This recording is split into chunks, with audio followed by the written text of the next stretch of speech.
So next story that we are talking about has to do with a former it couple, okay?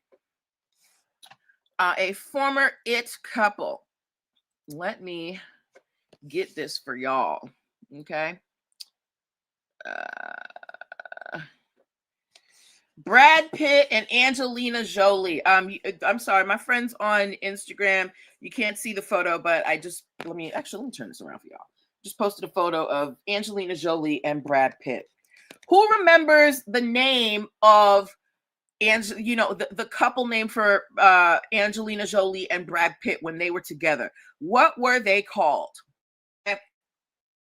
Why I put that in there, just for those who may not know the background, Angelina and Jolie and Brad Pitt, they met while shooting the movie Mr. and Mrs. Smith. At the time, Brad Pitt was married to Jennifer Aniston, and it was rumored that him and Angelina were getting it on set. And then soon after the movie came out, Brad and Jennifer split, and then he was with Angelina for some time, but they got divorced a few years ago. Okay, yes, thank you, Fluffy Choco Drop. They were called Brangelina, right?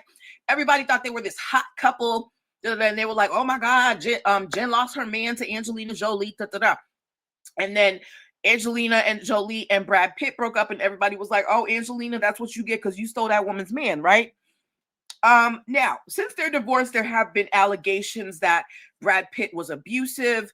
Apparently, the 6 children that they adopted together do not communicate with him.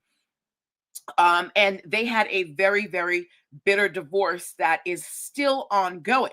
So while Angelina and Brad were married, they bought a vineyard together. Okay, so a vineyard is a place where they make wine. After the marriage was going downhill and they were separated, Angelina, when they bought the vineyard, they said they would not sell their shares from the other without the other's agreement. So basically, Angelina bought half, Brad bought half, and they said, "I won't sell my half without your say so." Okay. They got divorced. Angelina's like, "I don't want to do this no more." So she tries to sell her half to Brad Pitt for $54 million. Brad Pitt says, "I don't want to buy your I'm not going to buy your half unless you sign this NDA saying that you will not talk about me." So again, like I said, there have been allegations of severe abuse during Angelina and Brad's marriage, and what Angelina's legal team is saying is that Brad refused to purchase Angelina's stake because he wanted to keep her quiet. So Angelina was like, "Look, I ain't dealing with him no more." And she sold her stake to someone else for the amount, $54 million. And then Brad Pitt is suing her for $67 million because he said that she violated their verbal agreement not to sell their share without the others say so. Okay, so what do we think about this? Do we think that Brad is being unreasonable? He doesn't like Angelina. Hey, Toby thinks he's being unreasonable. So Angelina wanted to sell her share. She's like, "We're not married anymore. I don't want to be connected to you." Hi, Sunflower Vibes. "I don't want to be connected to you. Buy my share, and let me be on my way." Brad was like, not unless you sign this NDA, said you're not gonna talk about me, right? And Angelina was like, "I'm not doing any such thing." And she finds somebody else to buy the vineyard. And then Brad Pitt says, "Well, then I'm gonna sue you for breaching our contract because we had a verbal agreement not to sell it without the other's permission." What do I tell you guys about verbal agreements all the time? What do I tell you about contracts in general? Somebody who has been a long-time viewer, can you please let the other viewers know, when it comes to contracts, what are we supposed to do? I don't want there to be too much silence, so I'm gonna give you like 5 seconds. 5, 4, 3, 2, 1. Put it on paper. Verbal contracts, it's not that they're not enforceable, they're just hard, they're difficult. If you're gonna have a contract, I don't care if you write it on a napkin, have your agreements written on paper so everybody knows what is expected of them, so that you don't have to go and prove.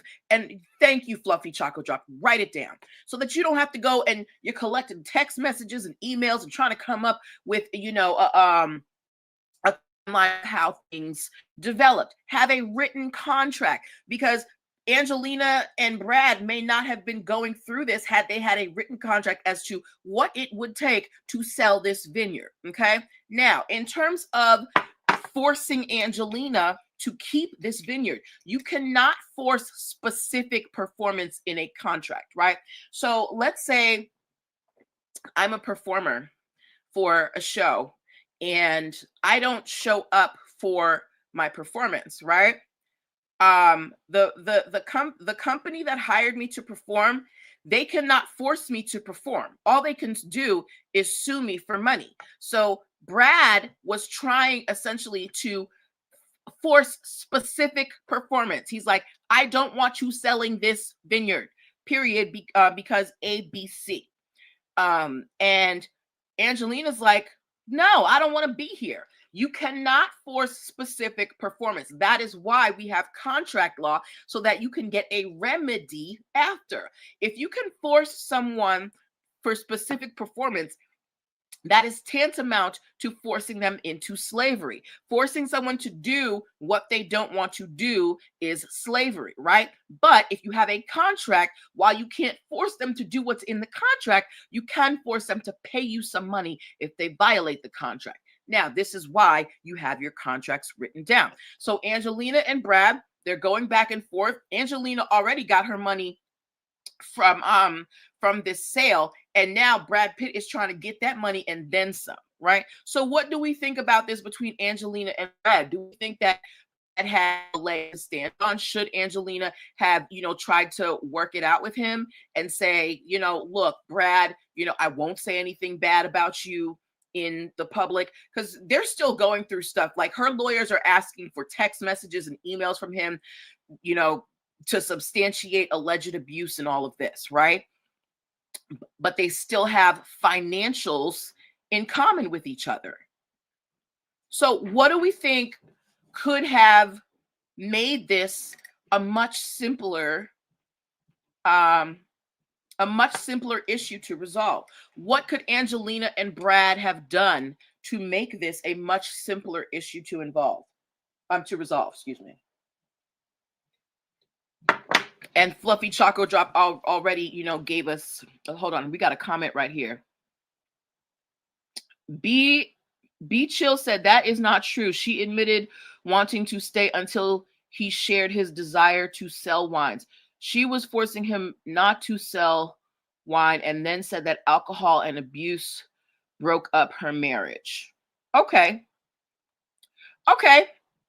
Let's say that, their reasons for splitting, that broke up their marriage.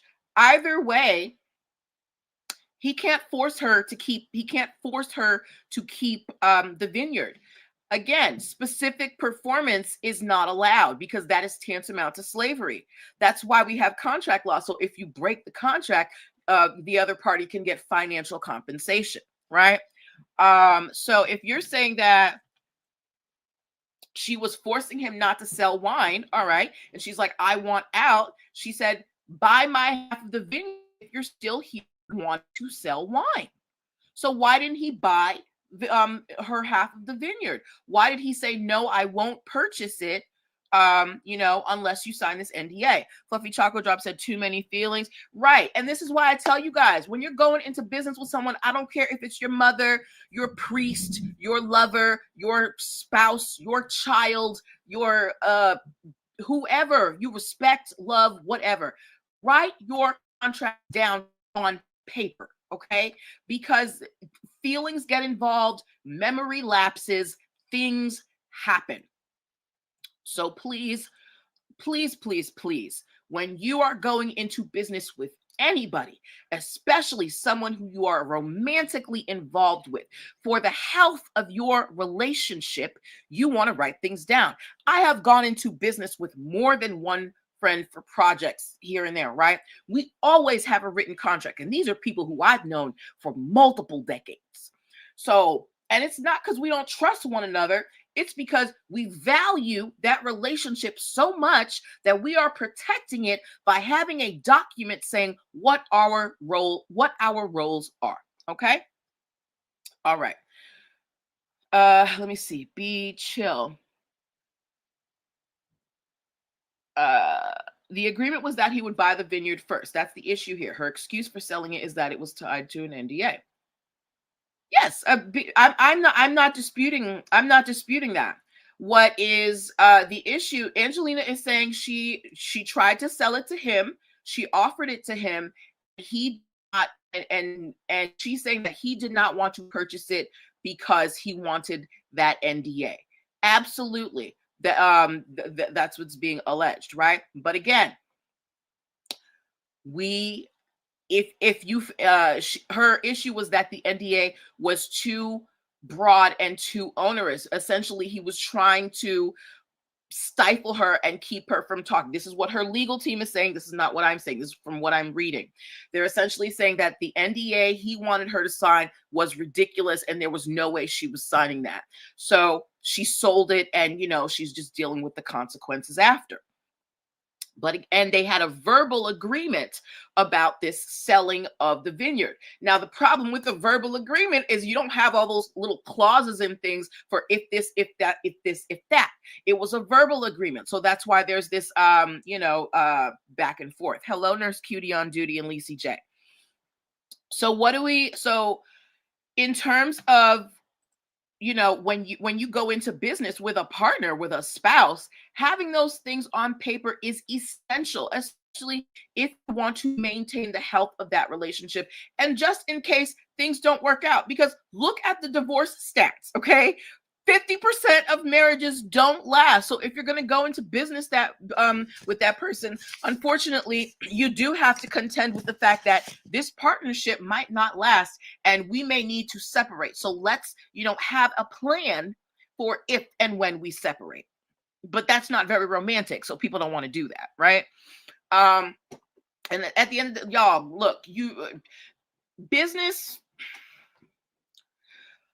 should be devoid of feeling, but it is not. That is why we have contracts. That is why we have leases. That is why we have business law. That is why we have regulations. Because while we may have good intentions going into a business deal, our feelings, our memories, things like that, they change. Having something written down on paper helps you know what's expected of you and helps you have recourse for when things aren't working out. I have a client right now who is dissolving a joint venture with a colleague because that colleague did not complete their duties as written out in their joint venture agreement.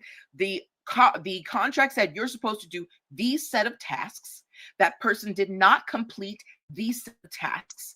And based on that, they are ending their joint venture because there has been a breach of contract. You didn't do what they want you to do. She can't force that person to do what they're supposed to do, but she can dissolve this venture because of the breach. Okay. Now, is it causing a little tension between the two of them? Absolutely. But they have this contract here that at least gives them a roadmap to navigate this tense situation so that, maybe they can get back to a better place later. All right. So good luck to Angelina Jolie and Brad Pitt. Now, do we think that Angelina should have to pay Brad Pitt for not getting his permission to sell her portion of the vineyard? Do we think that Brad is owed any money, or do we think that Brad is just trying to, keep Angelina quiet and trying to hold her essentially hostage with this vineyard? What do you guys think? Brad and Angelina. I remember. Hold up. Fluffy Choco Drop says he knows what he is doing. He still has a thriving production company with X. For real? With X? I did not know that. I did not know Brad Pitt still has a production company with Jennifer. Wow. Crazy. And I'm sure that they have plenty of contracts putting that thing together. Because Jennifer Aniston's father is like one of the anchor characters for, I don't know, Young and the Restless. Her father is like some big time soap opera star. So he knows all the ins and outs about, you know, Hollywood, and I'm sure he guided her carefully in making sure that she had all her ducks in a row. But yeah, so Fluffy Choco Drop thinks that Brad knows exactly what he's doing. Who thinks that Brad is just, you know, trying to protect his interests and Angelina's being unreasonable? Is anybody on Brad's side? Because so far I've only had people. Actually, no, we have one person over here, B Chill, who seems to be. I don't want to misspeak for you, B Chill, who seems to be on Brad Pitt's side. But do we think that Brad Pitt deserves anything because Angelina sold the vineyard without his permission? B Chill said 100. She owes money to him. She's miserable and needs to get her life together. Okay, so B Chill is on Brad Pitt's side, and Fluffy Choco Drop is saying he's being manipulative. Okay, so we've got two ends of the spectrum here, and this is where the law comes into, kicks in, because these are two people who have their viewpoints. So now they have to come to a disinterested third party, aka the judge, to come to make a final decision as to who is in the right and who is in the wrong. And it's going to be a little bit more difficult because it's a verbal agreement. So now they're having, both sides are requesting emails, text messages, all of that stuff. Okay. So again, this is just a lesson to you guys. Make sure that you have written contracts when you when you are going into business with anybody. Okay. It's just good for the health of the relationship. I don't know how better I can say it, but think about all the people who have violated contracts, right? You have and you violated, I can point out exactly where you violated. Whereas if it's verbal, I can say, well, we had an understanding, da da da da da. No, I'm not doing that with you. Write it down. Okay.